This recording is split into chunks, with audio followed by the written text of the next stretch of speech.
Hello and welcome. Our family loves to visit the ocean coast not only because watching the huge volume of liquid matter gives you a totally different perspective in comparison to urban life, but also because there's always something new to discover. To prove this, I'm going to show you what a regular Central California beach can offer in one day. There are several parking lots near Pescadero State Beach. We chose the northernmost one. The place seems relatively small, but at low tide, it offers access to a long stretch of sand along almost vertical cliffs, and you can walk where few people have been. You have to time your trip really well and watch the water level to avoid being trapped by high tide.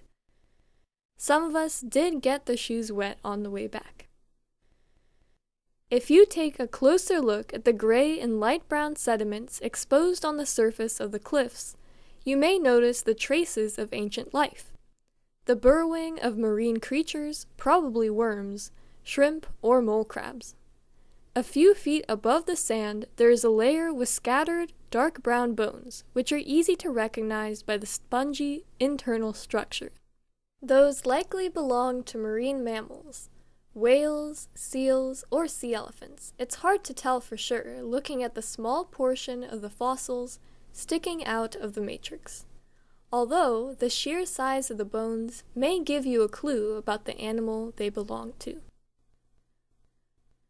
A lonely but confident sea lion pup is walking towards the waves covered in fluffy white foam.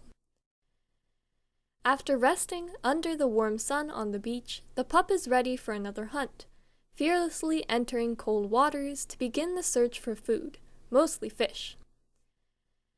Marine mammals are tough creatures. It is springtime and the shorebirds are laying eggs. This pair of plovers probably has a few already. You have to be careful when you walk on dry parts of the sandy beaches, away from the splash zone, because the eggs of these birds can be inconspicuous and small, just laying in a little depression on the sand without any nest. The eggs are well camouflaged to blend into the environment and become invisible among rocks and pieces of dry algae. Do you wonder what that large gang of curlews is doing? Their long, curved beaks are perfect tools to pick up crustaceans living in the wet sand. They're particularly interested in mole crabs. When you scoop a handful of sand, you would normally see 1 to 2 mole crabs. This time, however, there were much more, and tons of tiny ones. It looks like a new generation of mole crabs just appeared and is battling for survival, growing as fast as they can in this constantly moving sand. Cute little creatures, I love them.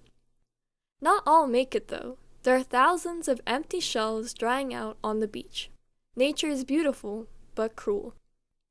Many versions of living things get discarded on the path to perfection to make space for next year's models, in a never-ending cycle of nature's ever-changing fashion show. And if you dare to think that humans are the pinnacle of evolution, you just do not understand how evolution works. We are part of a complex web of life, and our survival always depends on how we interact with other parts of this web. So be humble, appreciate nature's ways, and please do not pollute the environment. See you next time. Bye-bye for now.